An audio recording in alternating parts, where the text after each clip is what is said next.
ভারতের সঙ্গে নতজানু সম্পর্ক চায় না বাংলাদেশ। সব হত্যার বিচার ও গুমের শিকারদের সন্ধান পেতে সরকারের কাছে জোর সুপারিশ। জুলাই গণ অভ্যুত্থান পৃথিবীতে নজিরবিহীন। নতুন বাংলাদেশের সুন্দর ভবিষ্যৎ বিনির্মাণে নারী শিক্ষার্থীদের উৎসাহ দিলেন ডক্টর ইউনূস। অগাস্ট অক্টোবরে সাম্প্রদায়িক সহিংসতায় ৮৮ মামলা, গ্রেপ্তার ৭০, জড়িতদের কোনো ছাড় দেবে না সরকার, জানালেন প্রেস সচিব। ক্ষমতায় গেলে জবাবদিহিমূলক সরকার প্রতিষ্ঠা করবে বিএনপি, বাংলাদেশের বিষয়ে ভারতকে খবরদারি না করার পরামর্শ।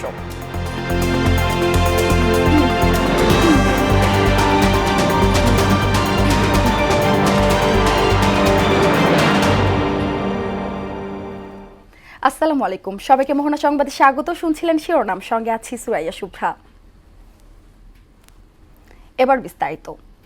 বিচার বহির্ভূত হত্যার বিচার ও রাজনৈতিক গুমের শিকারদের সন্ধান পেতে সরকারের কার্যকর পদক্ষেপ দেখতে চান ভুক্তভোগী পরিবারের সদস্য ও বিভিন্ন রাজনৈতিক দলের প্রতিনিধিরা।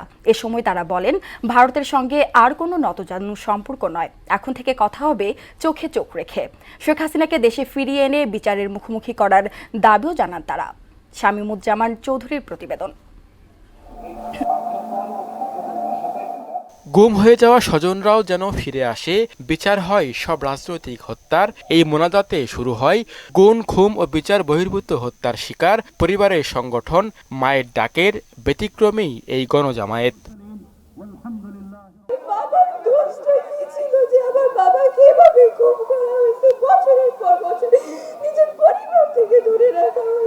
ছাত্র আন্দোলনে যারা শহীদ হয়েছে এবং যারা আহত হয়েছে, এই রক্তের সাথে আপনারা কেউ বেইমানি করবেন না। 34 দিন পর জানতে পারছি যে আমার ভাইকে ওই 18 জুলাই রাতেই স্বৈরাচার সরকারের পুলিশ বাহিনীরা তাকে টর্চার করে, গুলি করে, তার শরীরে ছিটা গুলি দিয়ে বুক ঝাঁঝরা করে ফেলছে। জুলাই গণহত্যা, পিলখানা হত্যা সহ গত 16 বছরে রাজনৈতিক বিভিন্ন হত্যা ও গুমের প্রসঙ্গ উঠে আসে আলোচনায়। এই বাংলাদেশের মাটিতে কিভাবে তারা সাহস পেল আমাদেরকে বিভক্ত করার, কিভাবে তারা সাহস পেল এই দেশের মানুষকে, স্বাধীন দেশে 2000-এর উপরে মানুষকে শহীদ করার। আজকে টাকার বিনিময়ে মামলা লেখা হচ্ছে, টাকার বিনিময়ে মামলা উইথড্র হচ্ছে। বাংলাদেশ পুলিশকে একটি কথা স্পষ্ট করে জানাতে চাই, ওই খুনি হাসিনা বিগত 16 বছরে আপনাদের এই প্রতিষ্ঠানটিকে টিস্যুর মতো ব্যবহার করেছিল।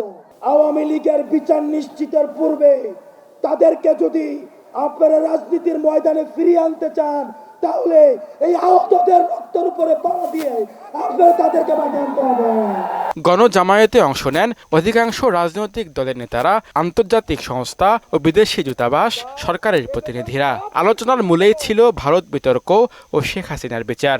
আমিরের জামাত থেকে শুরু করে 11 জন শীর্ষ নেতা, যারা নিরীহ, যারা মজলুম, অন্যায়ভাবে তাদেরকে ফাঁসি দিয়ে জেলখানায় রেখে এবং বাইরে নিপীড়ন করে হত্যা করা হয়েছিল। মনে রাখা দরকার, ফ্যাসিবাদ একটা ভাবাদর্শ, ফ্যাসিবাদ একটা ব্যবস্থা, একটা চিন্তার পদ্ধতি। ফ্যাসিবাদের দোসররা আজও ঘাপটি মেরে বসে আছে। এদের থেকে প্রশাসনকে পরিচ্ছন্ন না করলে আবার নির্বাচন হতে পারে না।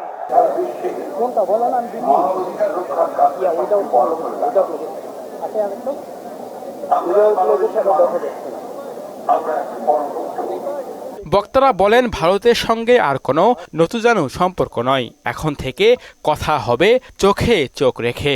ভারতের সাথে দ্বিপাক্ষিক সমস্যার সমাধান করতে চাই। শামীমুজ্জামান চৌধুরী, মোহনা সংবাদ, ঢাকা। জুলাই মাসে বাংলাদেশে যে গণ অভ্যুত্থান হয়ে গেল, এটার নজির পৃথিবীর কোথাও খুঁজে পাওয়া যাবে না। পৃথিবীতে বহু অভ্যুত্থান হয়েছে, কিন্তু এটা ছিল সম্পূর্ণ ভিন্ন রকমের। এখানে কোনো বড় নেতা এসে হুকুম দেয়নি, যা হয়েছে স্বতঃস্ফূর্তভাবে হয়েছে। সেই উত্তাল সময়ে সাহস করে আন্দোলনে অংশ নেওয়া নারীদের মঙ্গলবার এসব কথা বলেছেন প্রধান উপদেষ্টা ডক্টর মোহাম্মদ ইউনূস। তিনি নারী শিক্ষার্থীদের নিজেদের ও দেশের সুন্দর ভবিষ্যৎ বিনির্মাণে উৎসাহ উদ্দীপনা দেন এবং তাদের আশা আকাঙ্ক্ষা ও নানা দাবির কথা শোনেন। মঙ্গলবার রাজধানীর ওসমানী স্মৃতি মিলনায়তনে প্রধান উপদেষ্টার সঙ্গে সময়ের সাহসী নারীদের সাক্ষাতের এই আয়োজন করে মহিলা ও শিশু বিষয়ক মন্ত্রণালয়। বড় নেতা এসে তোমাদেরকে উদ্বুদ্ধ করে নাই যে এটা করতে হবে, এরকম প্রোগ্রাম দিতে হবে, কিছুই করে না। তোমরা স্বতঃস্ফূর্তভাবে করেছো এবং মেয়ে বলেছে তোমাদের আলাদা করে কেউ ডেকে নিয়ে গেছে না, তাই না? তোমরা নিজেরা এগিয়ে এসছো যে আমরা আছি, এটা আমাদের দাবি, আমাদের জিনিস। সেই জন্য আজকে যে বাংলাদেশের মেয়েরা, স্কুলের মেয়ে, কলেজের মেয়ে, বিশ্ববিদ্যালয়ের মেয়ে, চাকরিজীবী মেয়ে, যে যেখান থেকে বেরোছে, পরিবারের মেয়ে, সবাই এসে এটাতে যোগ দিয়েছে এবং সমানভাবে এগিয়ে এসছে। গত 5 অগস্ট থেকে 22 অক্টোবর পর্যন্ত সাম্প্রদায়িক সহিংসতার ঘটনায় দেশে মোট 88টি মামলা হয়েছে, আর গ্রেপ্তার করা হয়েছে 70 জনকে। সহিংসতায় জড়িত কাউকে ছাড় দেবে না অন্তর্বর্তী সরকার। মঙ্গলবার সন্ধ্যায় ফরেন সার্ভিস একাডেমিতে প্রেস ব্রিফিংয়ে এসব তথ্য জানান প্রধান উপদেষ্টার প্রেস সচিব শফিকুল আলম। সরকার দ্রব্যমূল্য নিয়ন্ত্রণে সর্বোচ্চ চেষ্টা করছে বলেও জানান তিনি। আরও জানাচ্ছেন মেজবা রহমান। 5 আগস্ট দেশের রাজনৈতিক পট পরিবর্তনের পর দেশ জুড়ে বেড়ে গেছে সাম্প্রদায়িক হামলা মামলা। অভিযোগ রয়েছে ধর্মীয় ইস্যুকে কেন্দ্র করে অস্থিরতা তৈরির পায়তারা করছে পতিত আওয়ামী লীগ ও তাদের দোসররা। এমন পরিস্থিতিতে আগস্ট অক্টোবরে সাম্প্রদায়িক সহিংসতার মামলা ও গ্রেপ্তারের তালিকা প্রকাশ করল অন্তর্বর্তী সরকার। কেসের সংখ্যাও একটা বাড়তে পারে। আপনারা জানেন যে ফরেন সার্ভিস একাডেমিতে গণমাধ্যমকে মাইনরিটি রিলেটেড সহিংসতার সবিস্তার তুলে ধরেন প্রধান উপদেষ্টার প্রেস সচিব শফিকুল আলম। জানান, হিন্দু বৌদ্ধ ঐক্য পরিষদের তথ্য অনুযায়ী আগস্ট থেকে অক্টোবর পর্যন্ত সাম্প্রদায়িক সহিংসতার ঘটনায় মামলা হয়েছে 62টি। এছাড়া মোট মামলার সংখ্যা 88টি, আর এখন পর্যন্ত গ্রেপ্তার করা হয়েছে 70 জনকে। হিন্দু বৌদ্ধ ঐক্য পরিষদ হতে প্রাপ্ত তথ্য অনুযায়ী আমরা মামলা করেছি হচ্ছে 62টা, মামলা হয়েছে 62টা। ধর্মীয় পূজা মণ্ডপ, উপাসনালয় কেন্দ্রিক সহিংসতায় পুলিশের নিকট সরাসরি রিপোর্টকৃত সহিংসতার তথ্য অনুযায়ী আরো মামলা হয়েছে 26টা। মোট মামলা হচ্ছে 88টা। এ সময় বাজার নিয়ন্ত্রণে সরকার সর্বোচ্চ চেষ্টা করছে উল্লেখ করে প্রেস সচিব আরও জানান, অক্টোবর নভেম্বরে আন্তর্জাতিক বাজারে সয়াবিনের মূল্য বৃদ্ধি পেয়েছে। তবে সরকার অন্যান্য দেশের বাজার পর্যবেক্ষণ করে প্রয়োজনীয় উদ্যোগ নিয়েছে। সয়াবিন এবং পামের ক্ষেত্রে যেটা হচ্ছে যে আপনি এই অক্টোবর নভেম্বর থেকে মার্কেট ঊর্ধ্বমুখী, যেটা ছিল আগে 1 টন ছিল $920-940, সেটা অনেক ক্ষেত্রে এখন $1200 হয়ে গেছে। এদিকে শেখ হাসিনা শাসনামলে বঞ্চিত সরকারি কর্মকর্তাদের বিষয়ে প্রধান উপদেষ্টার deputy press secretary Abul Kalam Azad Majumdar জানান, 2009 থেকে 2024 পর্যন্ত পদোন্নতি বঞ্চিত 1540 জন উপসচিব থেকে সচিব পদমর্যাদার কর্মকর্তা পদোন্নতি চেয়ে প্রধান উপদেষ্টা বরাবর আবেদন করেছিলেন। তাদের আবেদনের প্রেক্ষিতে 764 জনকে সুযোগ সুবিধা দিয়ে পদোন্নতি দেয়া হয়েছে। 1540 জনের মতো কর্মকর্তারা আবেদন পেয়েছিলেন, সেগুলো যাচাই বাছাই করে 750 কর্মকর্তাকে 764 জন কর্মকর্তাকে আগামী বছরের সেপ্টেম্বর অক্টোবরে রোহিঙ্গা সংকট নিয়ে বাংলাদেশে আন্তর্জাতিক সম্মেলন আয়োজন করা হবে বলেও জানানো হয় প্রেস ব্রিফিংয়ে। রোহিঙ্গা যে ক্রাইসিসটা, এই ক্রাইসিসটা নিয়ে একটা বড় ইন্টারন্যাশনাল একটা কনফারেন্স করা। আমরা মেজবা রহমান, মোহনা সংবাদ, ঢাকা।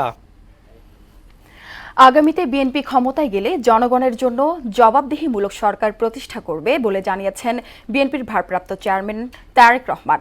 মঙ্গলবার বিকেলে কুমিল্লার ফান টাউন পার্ক মিলনায়তনে রাষ্ট্র সংস্কারের 31 দফা ও জনসম্পৃক্ত বিষয়ে প্রশিক্ষণ কর্মশালায় লন্ডন থেকে ভার্চুয়ালি যুক্ত হয়ে কথা বলেন তিনি। তারেক রহমান বলেন, বিএনপি নেতাকর্মীরা 15 বছর নির্যাতনের শিকার হয়েছে। গুম, খুন ও নির্যাতনের পর এখনও বিএনপির নেতাকর্মীর সংখ্যাই বেশি। বিএনপির নেতাকর্মীদের দিকেই তাকিয়ে আছে দেশের জনগণ। কিভাবে ডামি ভোট হয়েছে এই দেশে, আমরা দেখেছি কিভাবে নিশিরাতের ভোট হয়েছে এই দেশে, আমরা দেখেছি কিভাবে ভোট ডাকাতি হয়েছে, এবং ভোট ডাকাতি, নিশিরাত, ডামি ভোট, এইগুলো যে দেশের কোনো ভালো কিছু করতে পারে না, এটি প্রমাণিত। আমরা চাই আগামী দিনে দেশে একটি জবাবদিহিতার সরকার শুরু হোক। আমি সেদিনও বলেছি, ইউপি চেয়ারম্যান থেকে শুরু করে দেশের প্রধানমন্ত্রী, প্রত্যেককে জবাব দিতে হবে জনগণের কাছে, যা প্রত্যেকের জবাবদিহিতা থাকতে হবে। বাংলাদেশের অভ্যন্তরীণ বিষয়ে ভারতের খবরদারি আর চলবে না, এমন হুঁশিয়ারি উচ্চারণ করেছেন বিএনপির স্থায়ী কমিটির সদস্য গয়েশ্বর চন্দ্র রায়। এদেশের মানুষ বন্ধুত্ব চায়, কোনো প্রভুত্ব মেনে নেবে না বলেও সাফ জানান তিনি। এদিকে বিতর্কিত কর্মকাণ্ডের জন্য র্যাব বিলুপ্তি ও পুলিশ কমিশন গঠনের সুপারিশ করেছেন স্থায়ী কমিটির আরেক সদস্য হাফিজ উদ্দিন আহমেদ। আরও জানাচ্ছেন তানজিদ ভূঁইয়া। হয়েছে জনগণের সম্মতি নিয়েই। রাজধানীর গুলশানে দলীয় চেয়ারপারসনের রাজনৈতিক কার্যালয়ে সংবাদ সম্মেলনে বিএনপির স্থায়ী কমিটির সদস্য হাফিজ উদ্দিন আহমদ বলেন, গত 16 বছরে পুলিশসহ দেশের প্রতিটি প্রতিষ্ঠান ধ্বংস করে দিয়েছে আওয়ামী লীগ। গুম খুন নির্যাতন সহ নানা কারণে জনগণের আস্থা হারানো বাহিনী সংস্কারে পুলিশ কমিশন গঠনের বিকল্প নেই। বাংলাদেশের বিভিন্ন অঞ্চলে বহু মানুষ গুম হয়েছে, নিহত হয়েছে। আমাদের দল বিএনপির উপরে যে অজনিত মিথ্যা মামলা দিয়ে সবাইকে হয়রানি করা হয়েছে, এক কথায় বাংলাদেশকে বিগত অতীত সরকারের আমলে একটি পুলিশ স্টেটে পরিণত করা হয়েছে। পুলিশ বাহিনীকে সঠিক দিক নির্দেশনা, পরামর্শ এবং সহায়তা প্রদানের জন্য এই পুলিশ কমিশন গঠন করা প্রয়োজন। নানা কর্মকাণ্ডের জন্য দেশে বিদেশে বিতর্কিত র্যাবকে বিলুপ্তির দাবিও জানান তিনি। আন্তর্জাতিকভাবে এমনভাবে নিন্দনীয় হয়েছে, আর দেশের মধ্যে তো র্যাব মানে একটা দানব সৃষ্টি করেছে তারা। যত ধরনের খুন যখন এবং যত এক্সট্রা জুডিশিয়াল কিলিং সব কিছু অধিকাংশই এই র্যাবের মাধ্যমে হয়েছে। সেজন্য আমরা এটিকে বিলুপ্ত করার জন্য সুপারিশ করেছি। এদিকে চন্দ্রিমা উদ্যানে দলের প্রতিষ্ঠাতা জিয়াউর রহমানের সমাধিতে শ্রদ্ধা নিবেদন শেষে বিএনপির স্থায়ী কমিটির সদস্য গয়েশ্বরচন্দ্র রায় ভারতকে উদ্দেশ্য করে বলেন, কোনো ব্যক্তির সঙ্গে নয়, সম্পর্ক হতে হবে দেশের সঙ্গে দেশের। ভারতের সাথে বাংলাদেশের বন্ধুত্বের সম্পর্কটা দেশে দেশে হতে হবে। কোনো ব্যক্তি বা দলের সাথে দীর্ঘ 16 বছর 17 বছর তারা প্রাণান্তর চেষ্টা করেছে বাংলাদেশের ভোটাধিকার বিনষ্ট করা, মানুষকে প্রতারিত করা এবং একটা লুটপাটের মধ্য দিয়ে দেশটাকে একটা দুর্নীতির অভয়ারণ্য সৃষ্টি করেছে। ওইদিকে গুলশানে বিজয় দিবস উদযাপন নিয়ে সবার আগে বাংলাদেশ আয়োজিত এক সংবাদ সম্মেলনে বিএনপির যুগ্ম মহাসচিব শহীদ উদ্দিন চৌধুরী এনি বলেন, বাংলাদেশ স্বাধীন হয়েছে দিল্লির আনুগত্য করার জন্য নয়। কোনো ধরনের অন্যায় অপসংস্কৃতির কাছে আমরা মাথা নত করি না এবং করব না। আমাদের এই সংগ্রাম আগামী দিনে আমাদেরকে আরো বেশি ঐক্যবদ্ধ করবে। তানজিদ ভূঁইয়া, মোহনা সংবাদ, ঢাকা। জয় বাংলা এখন থেকে আর জাতীয় স্লোগান নয়। হাইকোর্টের দেয়া আগের রায় স্থগিত করেছেন আপিল বিভাগ। প্রধান বিচারপতির নেতৃত্বাধীন আপিল বিভাগের পূর্ণাঙ্গ বেঞ্চ মঙ্গলবার এই আদেশ দেন। পরে এ বিষয়ে রাষ্ট্রপক্ষকে সারসংক্ষেপ জমা দিতে বলা হয়। কাজী পাপ্পুর প্রতিবেদন। জয় বাংলা ছিল মুক্তিযোদ্ধার একটা স্লোগান। পরবর্তীতে একে নিজেদের দলীয় স্লোগানে পরিণত করে একটি রাজনৈতিক দল। শুধু তাই নয়, যে কোনো জাতীয় অনুষ্ঠানেও স্লোগানটি বাধ্যতামূলক করা হয়। 2020 সালের সেই রায়ের পর শুরু হয় ধীরে ধীরে কৃতিত্ব নেয়ার লড়াই। পাশাপাশি সমান তালে চলতে থাকে এই স্লোগান না দেয়ায় ভৎসনার প্রতিযোগিতাও। জুলাই গণঅভ্যুত্থানে আওয়ামী লীগ সরকারের পতনের পর জাতীয় স্লোগান হিসেবে জয় বাংলাকে বাতিল চান রাষ্ট্রপক্ষ। মঙ্গলবার শুনানিতে রাষ্ট্রপক্ষের বক্তব্যে সন্তুষ্ট হয়ে তাদের পক্ষে রায় দেন আপিল বিভাগ। বাধ্যতামূলক করেন বিভিন্ন সব অনুষ্ঠানে এবং শিক্ষা প্রতিষ্ঠানে এটিকে বলার জন্য। আমরা এটির বিরুদ্ধে আপিল করার অনুমতি চেয়ে লিভ টু আপিলের দরখাস্ত দাখিল করি এবং আজকে সেটার শুনানি হয় এবং দীর্ঘ শুনানি শেষে আপিল বিভাগ জয় বাংলার যে জাজমেন্টটি ছিল সেই রায়টিকে আজকে স্থগিত করে দেন। ফলে এখন থেকে জয় বাংলা আর আমাদেরকে বাধ্যতামূলকভাবে উচ্চারণ করতে হবে না। এ সময় অতিরিক্ত অ্যাটর্নি জেনারেল অনিকার হক বলেন, আওয়ামী লীগের দলীয় স্লোগান জয় বাংলাকে আদালতের মাধ্যমে চাপিয়ে দেওয়া হয়েছিল। মুক্তিযুদ্ধের সময় শুধু জয় বাংলাই যে একমাত্র স্লোগান ছিল তা কিন্তু নয়, আরো অনেক রকমের স্লোগান সেখানে বলা হয়েছে। দলীয় স্লোগান হিসেবে এবং বিভিন্ন ব্লগাররা এটাকে যেভাবে ব্যবহার করছেন তাতে আমার মনে হয় যে এটার যে ভাবগাম্ভীর্য ছিল সেটি অনেক আগেই বোধহয় অনেকখানি ম্লান হয়ে গিয়েছে। আদালত জোর করে কারো উপরে কোনো কিছু চাপিয়ে দেওয়ার, এরকম জাতীয় কোনো বিষয় চাপিয়ে দেওয়ার এখতিয়ার থাকে। 2022 সালের 20 ফেব্রুয়ারি জয় বাংলাকে জাতীয় স্লোগান হিসেবে স্বীকৃতি দেওয়ার সিদ্ধান্তে অনুমোদন দেয় সাবেক প্রধানমন্ত্রী শেখ হাসিনার মন্ত্রিসভা। এরপর 2 মার্চ একে জাতীয় স্লোগান ঘোষণা করে প্রজ্ঞাপন জারি করা হয়। কাজী পাপ্পু, মোহনা সংবাদ, ঢাকা। অর্থ পাচার মামলায় বিএনপির ভারপ্রাপ্ত চেয়ারম্যান তারেক রহমান ও ব্যবসায়ী গিয়াসউদ্দিন আল মামুনের সাজা স্থগিত করেছেন সর্বোচ্চ আদালত। প্রধান বিচারপতি সৈয়দ রিফাত আহমেদের নেতৃত্বাধীন 4 বিচারপতির আপিল বেঞ্চ এ আদেশ দেন। এদিকে বৈষম্য বিরোধী ছাত্র আন্দোলনে রাজধানীর উত্তরা পূর্ব থানার হত্যা চেষ্টা মামলায় অভিনেত্রী সৌমিকা ইসারকে ৬ মাসের জামিন দিয়েছেন হাইকোর্ট। এছাড়া বিস্ফোরক মাইনের মামলায় ১২ বছরের সাজা থেকে বিএনপির সাংগঠনিক সম্পাদক রুহুল কুদ্দুস তালুকদার দুলুকে খালাস দিয়েছেন উচ্চ আদালত। মহামান্য অ্যাপিলেট ডিভিশনের পূর্ণাঙ্গ বেঞ্চে মাননীয় আদালত শুনেছেন। এই অ্যাপিলের এগেনস্টে আমরা গিয়েছি, অ্যাপিল লিভ দিয়েছেন আমাদেরকে এবং আগামী 31 ডিসেম্বরের মধ্যে কনসাইজ স্টেটমেন্ট আমাদেরকে এবং দুদককে দাখিল করতে বলেছেন। আর সবচেয়ে উল্লেখযোগ্য হচ্ছে শেখ হাসিনা ওয়াজেদ যে 7 বছরের সাজা দিয়েছিলেন সেই সাজাটা স্টে করা হয়েছে। সিএমএম নিজেই রিমান্ডে পাঠানোর আগে ওনার সেই অর্ডারে কিন্তু উনি বলেছিলেন যে ওনাকে চিকিৎসা সেবা দিয়ে তারপরে জেল হাজতে প্রেরণ করার জন্য। তো মাননীয় আদালত এগুলো সব কিছু বিবেচনা করেই ওনাকে জামিনে মুক্ত করেছেন। দুর্নীতি দমন কমিশনের চেয়ারম্যান হিসেবে নিয়োগ দেওয়া হয়েছে সদ্য পদত্যাগ করা স্বরাষ্ট্র মন্ত্রণালয়ের জননিরাপত্তা বিভাগের সিনিয়র সচিব ডক্টর মোহাম্মদ আব্দুল মোমেনকে।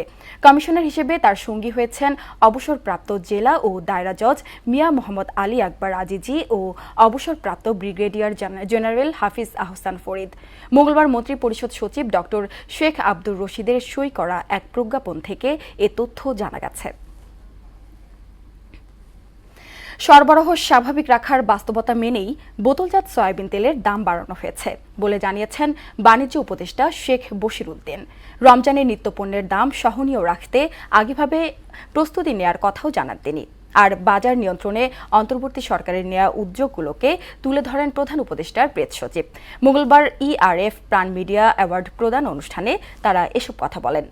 এমআর আসাদের প্রতিবেদন। কৃষি ও কৃষি প্রক্রিয়াজাত খাত বিষয়ে সেরা প্রতিবেদনের জন্য বিভিন্ন গণমাধ্যমের 10 জন সাংবাদিককে সম্মানিত করে দেশের কৃষি প্রক্রিয়াজাত খাতের পথিকৃৎ শিল্প গ্রুপ, প্রাণ ও ইকোনমিক রিপোর্টার্স ফোরাম। অনুষ্ঠানে প্রাণ আরএফএল গ্রুপের চেয়ারম্যান ও প্রধান নির্বাহী আহসান খান চৌধুরী বলেন, বাংলাদেশের রপ্তানি পণ্যের তালিকা লম্বা হতে যাচ্ছে, এ সুযোগ কাজে লাগাতে হবে। ট্রাম্প সরকার চায়নার উপরে কিছু ট্যারিফ আরোপ করতে যাচ্ছেন। এই ট্যারিফ আরোপ হলে সবচেয়ে বেশি সুবিধার দেশ হবে বাংলাদেশ। এ সময় বাজার পরিস্থিতির সঠিক তথ্য জনগণের সামনে তুলে ধরতে সাংবাদিকদের অনুরোধ করেন প্রধান উপদেষ্টার প্রেস সচিব। নোটিশেবল চেঞ্জ কিন্তু আমরা দেখছি, স্টিডিলি দাম কমছে, কিন্তু সেটা রিফ্লেকশন আমরা রিপোর্টিংয়েও দেখছি না এবং আমরা যারা কমেন্ট্রি করেন তারা অনেক ধরনের এই পুরো জিনিসটা অনেক ধরনের জেনারেলাইজেশন করছে। আপনার অ্যাকুরেট ইনফরমেশন আপনার জার্নালিজমকেও বেটার করবে, মানুষের উপকারে আসবে, আমাদেরকেও ডিসিশন মেকিংয়ে একটা বেটার একটা জায়গায় নিবে। আমরা এইটা চাই। বাস্তবতা মেনে নিয়েই সয়াবিন তেলের দাম বৃদ্ধির সিদ্ধান্ত হয়েছে উল্লেখ করে রমজানে পণ্যমূল্য স্বাভাবিক রাখতে আগাম পদক্ষেপ নেওয়া হয়েছে বলে জানালেন বাণিজ্য উপদেষ্টা। বাস্তবতাটাকে মেনে নিয়ে বাড়িয়েছি, কারণ এই যদি আমরা যদি এটা না বাড়াতাম তাহলে সরবরাহে এবং একটা বড় ঘাটতি তৈরি হতো। আমি রমজানের জন্য আপনাদেরকে সুখবর দিতে চাই, আমি আশা করি বাজার স্থিতিশীল থেকে যেন নিম্নগামী থাকে। কৃষি সংশ্লিষ্ট প্রতিষ্ঠানগুলোকে সংস্কারের আওতায় আনার প্রক্রিয়া শুরু করা উচিত বলেও মত দেন বশির উদ্দিন। কৃষি সংশ্লিষ্ট যে প্রতিষ্ঠানগুলো আছে এই প্রতিষ্ঠানগুলো নিয়েও আপনারা আওয়াজ তুলুন এবং এখানে যখন প্রয়োজনীয় সংস্কারগুলো হয় এই ব্যাপারে যে যৌক্তিক দাবিগুলো আপনারা উপস্থাপন করুন। এমআর আসাদ, মোহনা সংবাদ, ঢাকা। এদিকে দাম বাড়ানোর পরও স্বাভাবিক হয়নি চট্টগ্রামের সয়াবিন তেলের বাজার। বিক্রেতারা বলছেন ডিলারের কাছ থেকে পর্যাপ্ত সরবরাহ আসছে না। সয়াবিন তেলের দাম প্রতি লিটারে 8 টাকা বাড়িয়েছে সরকার। এখন প্রতি লিটার বোতলজাত সয়াবিন তেল বিক্রি হবে 175 টাকায়, যা এতদিন ছিল 167 টাকা করে।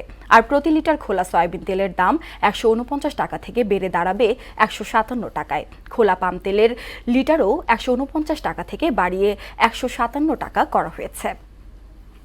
আমরা তো আজকে 10-15 দিন ধরে তেল পাচ্ছি না, আর ডিলাররা এখন কোনো তেল দিতেছে না। আর আমাদের অল্প কিছু কিছু মাল আছে, ওগুলা বিক্রি করতেছি আমরা। চাহিদা অনুযায়ী আমরা এখনো মাল পাইতেছি না, কাস্টমারদেরকে চাহিদা অনুযায়ী মাল দিতে পারতেছি না আমরা। তাহলে লিটার 200 টাকা হলে আমাদের জন্য 4 টাকা, আর তাহলে লিটার 30 টাকা।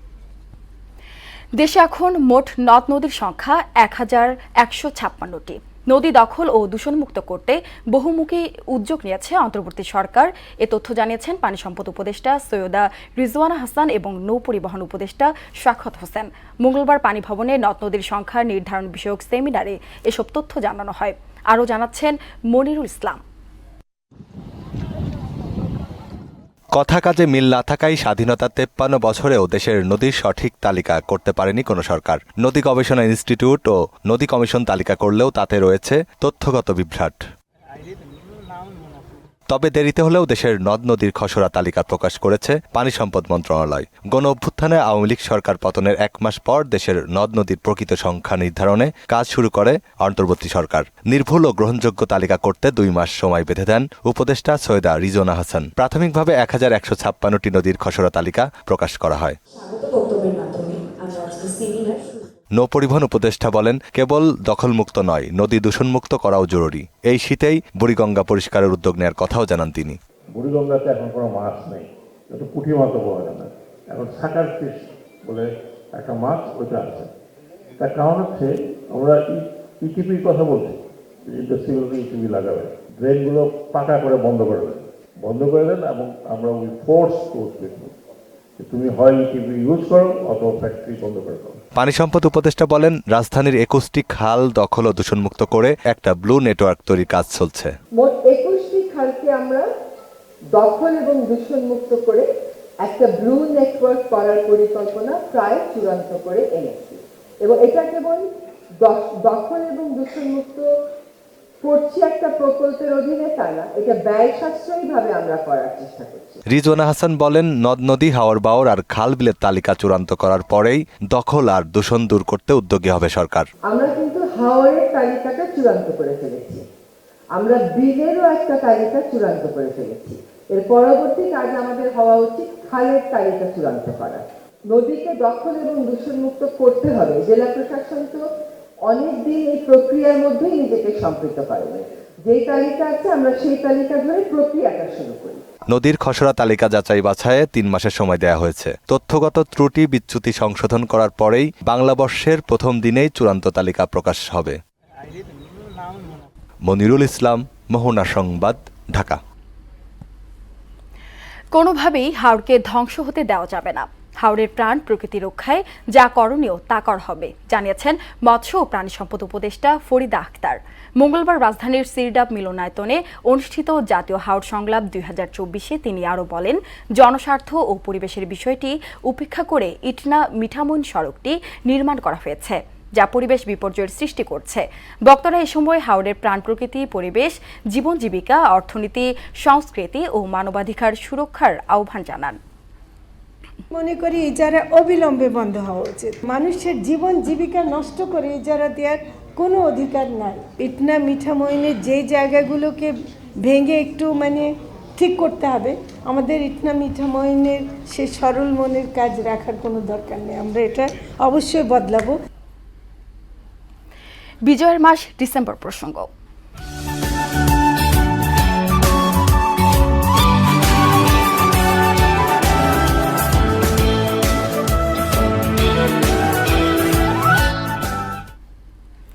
একাত্তরের 11 ডিসেম্বর যুদ্ধাপরাধীদের বিচারে ট্রাইব্যুনাল গঠনের ঘোষণা দেন প্রবাসী বাংলাদেশ সরকারের ভারপ্রাপ্ত রাষ্ট্রপতি সৈয়দ নজরুল ইসলাম।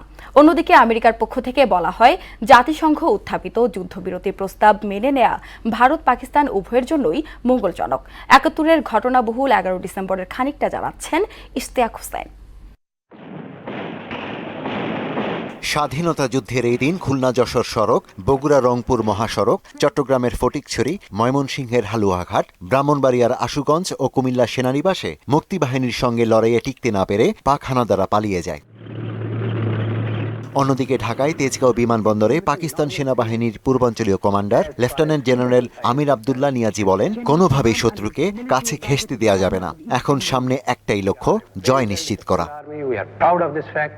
এদিন ওয়াশিংটনে হোয়াইট হাউসের মুখপাত্র রোনাল্ড জিগলার বলেন, যুদ্ধবিরতি ছাড়া ভারতীয় উপমহাদেশে শান্তি ফেরানো সম্ভব নয়। তাই জাতিসংঘ সাধারণ পরিষদের প্রস্তাব মেনে নেওয়া ভারত পাকিস্তান দুপক্ষের জন্যই হবে মঙ্গলজনক। ৭১-এর ১১ই ডিসেম্বর যশোর টাউন হলে এক জনসভায় যোগ দেন প্রবাসী বাংলাদেশ সরকারের ভারপ্রাপ্ত রাষ্ট্রপতি সৈয়দ নজরুল ইসলাম। পরে ভারতের কলকাতায় ফিরে জানান, যুদ্ধাপরাধীদের বিচারে ট্রাইব্যুনাল গঠন করা হবে। ইশতিয়াক হোসেন, মোহনা সংবাদ।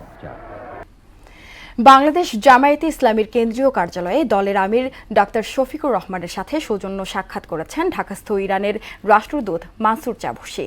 শেষে গণমাধ্যমকে দলটির পক্ষ থেকে জানানো হয়, হৃদ্যতা ও সৌহার্দ্যপূর্ণ পরিবেশে দ্বিপক্ষীয় স্বার্থ সংশ্লিষ্ট বিষয়ে আলোচনা হয়েছে।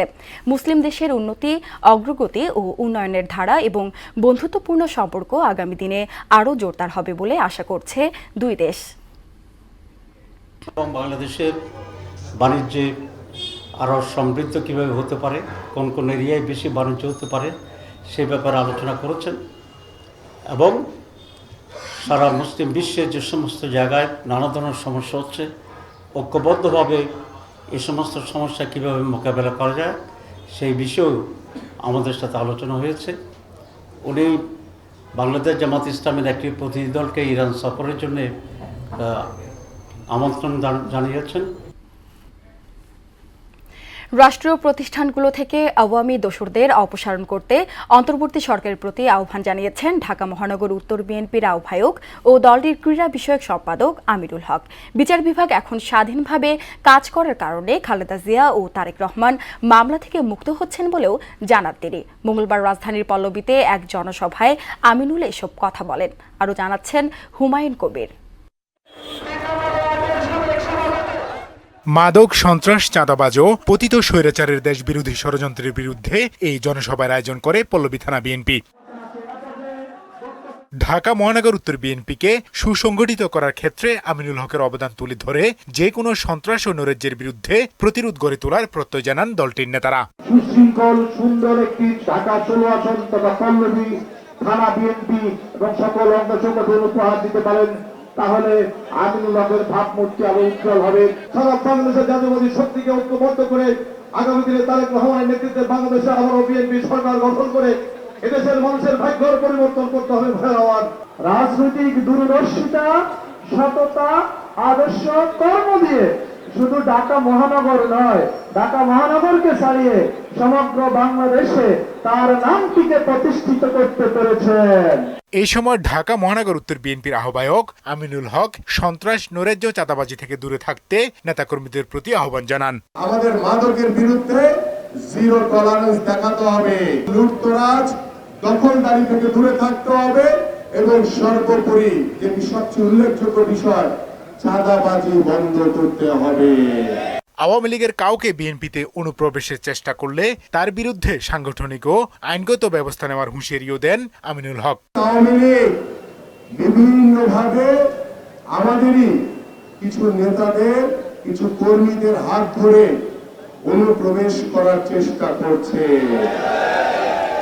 এটা অনুপ্রবেশ করার কোনো সুযোগ নাই। অন্তর্বর্তীকালীন সরকারের কাছে আহ্বান করব, সেই স্বৈরাচার আওয়ামী প্রেতাত্মারা এখনো বিভিন্ন জায়গায় বসে আছে, দ্রুত তাদেরকে অপসারণ করেন।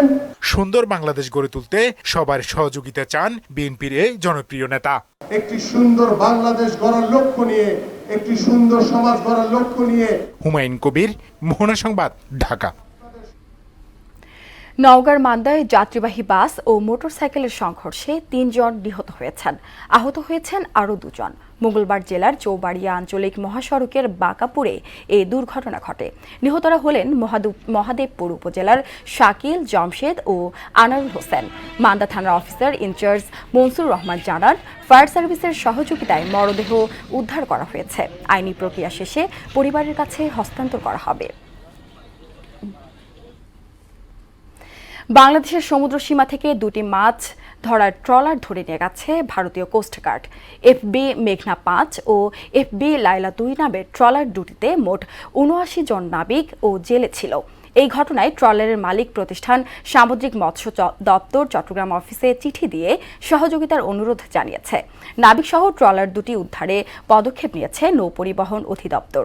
জানা গেছে, সোমবার দুপুরে সুন্দরবনের কাছে বঙ্গোপসাগর থেকে ট্রলার দুটি নিয়ে যাওয়া হয়। দেশের বাইরের খবর। সিরিয়ায় অন্তর্বর্তী সরকার গঠনের কাজ শুরু করেছে বিদ্রোহী গোষ্ঠী HTS এর প্রধান হিসেবে বেছে নেওয়া হয়েছে মোহাম্মদ আল বশিরকে। দেশ পুনর্গঠনে একসঙ্গে কাজ করার প্রতিশ্রুতি দিয়েছে যুক্তরাষ্ট্র। এদিকে সিরীয় শরণার্থীদের আশ্রয় দেওয়া বন্ধ করেছে জার্মানি, অস্ট্রেলিয়া, ফ্রান্স, গ্রিস সহ ইউরোপের কয়েকটি দেশ। অন্যদিকে আসাদের পতনের পর সিরিয়ায় হামলা জোরদার করেছে ইসরায়েল। ইশতিয়াক হোসেনের ডেস্ক রিপোর্ট।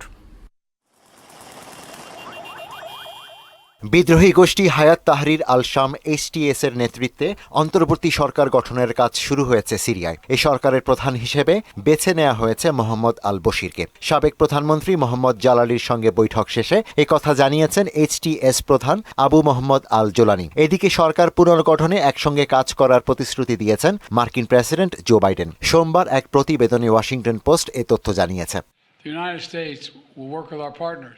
প্রেসিডেন্ট বাশার আল আসাদের পতনের পর সিরীয় নাগরিকদের আশ্রয়ের আবেদন প্রক্রিয়া স্থগিতের ঘোষণা দিয়েছে যুক্তরাজ্য, জার্মানি, অস্ট্রিয়া, ফ্রান্স, গ্রিস সহ ইউরোপের কয়েকটি দেশ। বর্তমানে জার্মানিতে ৪৭,২৭০ জন সিরীয় নাগরিক আবেদন অনুমোদনের অপেক্ষায় রয়েছেন। অন্যদিকে নিরাপদ প্রত্যাবর্তন নিশ্চিতে উত্তর পশ্চিমাঞ্চলের সীমান্ত খুলে দিয়েছে তুরস্ক। এদিকে ক্ষমতাচ্যুত প্রেসিডেন্ট বাশার আল আসাদের সেনাবাহিনীতে বাধ্যতামূলক যোগ দেওয়া ব্যক্তিদের সাধারণ ক্ষমা ঘোষণা করেছেন দেশটির বিদ্রোহী যোদ্ধারা। বিদ্রোহীদের টেলিগ্রাম পোস্টে এ তথ্য জানানো হয়। এর আগে আসাদ সরকারের পতনের পর গোলান মালভূমির বেশ কিছু অঞ্চল দখলে নেয় ইসরায়েল। এছাড়া মঙ্গলবার সিরিয়ার সেনাবাহিনীর একাধিক ঘাঁটিতে বিমান হামলা চালিয়েছে ইসরায়েলি বাহিনী। এরই মধ্যে ইসরায়েলের সামরিক ট্যাঙ্ক দামেস্কের কাছাকাছি পৌঁছে গেছে বলেও জানা গেছে। ইশতিয়াক হোসেন, মোহনা সংবাদ। খেলার খবর ক্রিকেট। লিটন দাসকে অধিনায়ক করে ওয়েস্ট ইন্ডিজের বিপক্ষে 15 সদস্যের টি-20 দল ঘোষণা করেছে বিসিবি। ইনজুরির কারণে নিয়মিত অধিনায়ক নাজমুল শান্ত না থাকায় দায়িত্ব পেয়েছেন লিটন। প্রথমবারের মতো জাতীয় দলে ডাক পেয়েছেন তরুণ পেসার রিপন মণ্ডল। একাদশে ফিরেছেন শামীম পাটোয়ারি। টি-20 সিরিজ থেকে বাদ পড়েছেন আরেক পেসার শরীফুল ইসলাম। একই সঙ্গে পিতৃত্বজনিত কারণে উইন্ডিজ সিরিজ থেকে ছুটি নেওয়া মোস্তাফিজের জায়গায় তানজিম সাকিবকে একাদশে রাখা হয়েছে। ইনজুরির কারণে ভারতের বিপক্ষে সর্বশেষ টি-20 সিরিজে ছিলেন না তিনি। ভক্তদের সমর্থন অনূর্ধ্ব-19 এশিয়া কাপে চ্যাম্পিয়ন হতে সাহায্য করেছে বলে মনে করেন বাংলাদেশকে নেতৃত্ব দেয়া আজিজুল হাকিম তামিম। জানান, অনেক কষ্টের ফল এই ট্রফি, তবে বিশ্বাস ছিল ভারতকে হারানোর। আলহামদুলিল্লাহ, সবাই ওভারঅল ভালো লাগতেছে। আপনারা জানেনই কালকে থেকে অনেকক্ষণ সবাই অভিনন্দন জানাই দিচ্ছে এবং আমরা যেটা করছি অনেক কষ্ট হয়েছে, আমাদের অনেক আমরা পরিশ্রম করছি অনেক দিন ধরে আমরা সবাই। সো ভালো লাগতেছে। প্রাইম ব্যাংক আমাকে একটা উপহার দিয়েছে, ধন্যবাদ প্রাইম ব্যাংক। আমার পাশে যতদিন দাঁড়াইছে এই জন্যই অনেক ধন্যবাদ প্রাইম ব্যাংক। ফাইনাল আগে যে সেমিফাইনাল ম্যাচটা খেলছিলাম সেখানে আমরা পাকিস্তানের মন যারা কিনা টুর্নামেন্টের বেস্ট খেলছে তাদেরকে আমাদের বোলিং সাইডে আমরা 116 রানে বা 17 রানে অল আউট করছিলাম। সো ওই বিশ্বাসটাই ছিল যে না আমরা ওইটাই আর কি ধারাবাহিকতা রাখবো ফাইনালে। আর আমার কনফিডেন্স ছিল আমার বলারের উপরে, বলাররা যা করছে। সো ওইটাই আলহামদুলিল্লাহ। যুক্তরাষ্ট্রের জাতীয় ক্রিকেট লীগ NCL-কে নিষিদ্ধ করল ICC। USA ক্রিকেটকে চিঠির মাধ্যমে সিদ্ধান্ত জানিয়েছে ক্রিকেটের সর্বোচ্চ নিয়ন্ত্রক সংস্থাটি। জানানো হয়েছে ভবিষ্যতে টুর্নামেন্টটি আয়োজনে ICC আর অনুমোদন দেবে না। একাদশের নিয়ম মেনে না চলার কারণে এই নিষেধাজ্ঞা দেওয়া হয়েছে বলে প্রাথমিকভাবে চিঠিতে উল্লেখ করা হয়েছে। ICCর নিয়ম অনুযায়ী কোনো দেশের লিগে দলগুলোতে প্রথম একাদশে অন্তত 7 জন সেই দেশের খেলোয়াড় রাখা বাধ্যতামূলক, কিন্তু যুক্তরাষ্ট্রের এই লিগে সেই নিয়মের তোয়াক্কা করা হয়নি। বিভিন্ন সময়ে দলগুলো 6 থেকে 7 জন বিদেশি খেলোয়াড় মাঠে নামিয়েছিল। এছাড়াও মাঠে ও মাঠের বাইরে নানান সমস্যার কথাও বলা হয়েছে। শেষ করব মোহনা সংবাদ, যাবার আগে শিরোনামগুলো আরও একবার।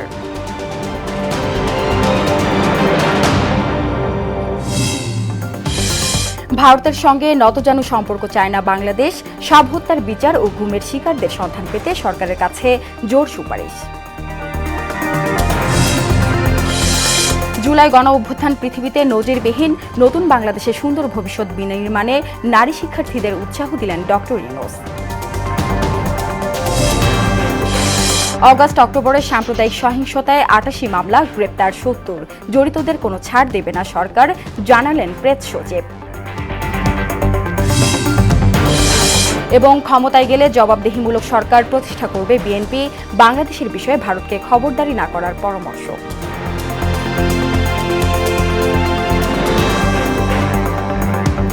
এ ছিল মোহনা সংবাদে। মোহনার সবশেষ খবর জানতে ভিজিট করুন www.mohana.tv। সংবাদ দেখতে পারেন ফেসবুক, ইউটিউবেও। এতক্ষণ সঙ্গে থাকার জন্য ধন্যবাদ সবাইকে।